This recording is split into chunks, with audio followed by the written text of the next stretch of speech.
तैयार रहिए। स्टार्ट। वाद तथ्य। अपीलार्थी प्रत्युत्तर दाता की एकमात्र बहन है। विराम।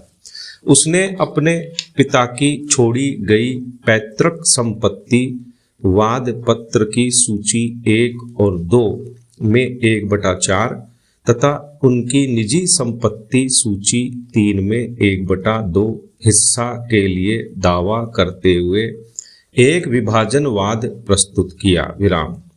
अतिरिक्त सिटी सिविल जज बंगलौर ने निर्णय दिनांक 2/9/2003 के द्वारा साक्ष्यों के आधार पर वाद आज्ञप्तित कर दिया। विराम। प्रतिवादी प्रत्युत्तर दाता की अपील पर उच्च न्यायालय ने आक्षेपित निर्णय दिनांक 19/8/2006 के द्वारा सूची 1 व 2 की संपत्ति में 1/4 हिस्से को कायम रखा, किंतु सूची 3 की संपत्ति में वादी अपीलार्थी के हिस्से को 1/2 से घटाकर 1/4 कर दिया। विराम। अतः अपीलार्थी ने यह अपील प्रस्तुत की। विराम। पैरा। निर्णय 1। प्रत्युत्तर दाता प्रतिवादी ने यह अपील संख्या RFA नंबर 214/2004 सिविल प्रक्रिया संहिता 1908 की धारा 96 के अंतर्गत प्रस्तुत की थी। विराम। अपील से संबंधित प्रक्रिया और उस पर निर्णय हेतु विधि आदेश 41 में वर्णित है और एक अपीलीय निर्णय के तत्व को नियम 31 में उपबंधित किया गया है। विराम। धारा 96 व नियम 31 निम्नवत पठनीय है। पैरा। प्रथम। धारा 96 मूल डिक्री की अपील। 1। वहाँ के सिवाय जहाँ इस संहिता के पाठ में या तत्समय प्रवृत्त किसी अन्य विधि द्वारा अभिव्यक्त रूप से अन्यथा उपबंधित है, ऐसी हर डिक्री जो आरंभिक अधिकारिता का प्रयोग करने वाले किसी न्यायालय द्वारा पारित की गई है, अपील उस न्यायालय में होगी जो ऐसे न्यायालय के विनिश्चयों की अपीलों को सुनने के लिए प्राधिकृत है। विराम।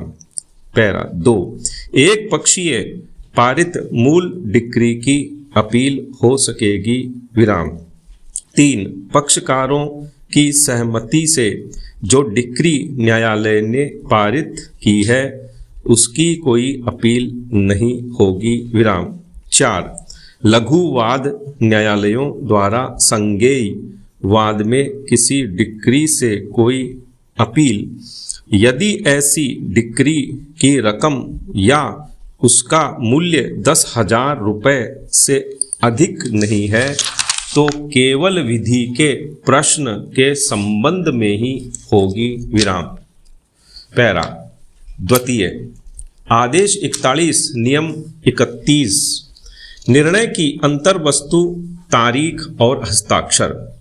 अपील न्यायालय का निर्णय लिखित होगा और उसमें क अवधार्य प्रश्न, ख उन पर विनिश्चय, ग विनिश्चय के लिए कारण तथा घ जहां वह डिक्री जिसकी अपील की गई है उलट दी जाती है या उसमें फेर फार किया जाता है, वहां वह अनुतोष जिसका अपीलार्थी हकदार है कथित होगा और वह न्यायाधीश द्वारा या उसमें सहमत न्यायाधीशों द्वारा उस समय जब वह सुनाया जाए हस्ताक्षरित और दिनांकित किया जाएगा। विराम। 2।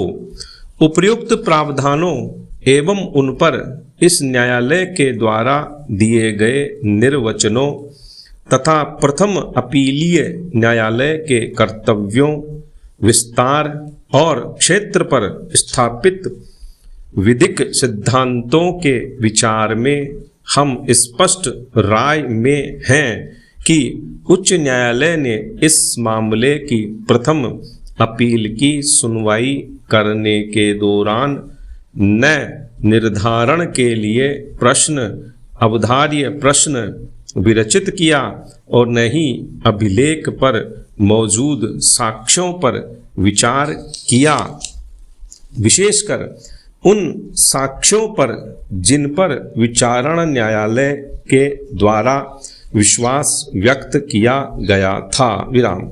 इसलिए उच्च न्यायालय का निर्णय विधि में कायम रखे जाने के योग्य नहीं है और निरस्त कर दिए जाने के योग्य है। विराम।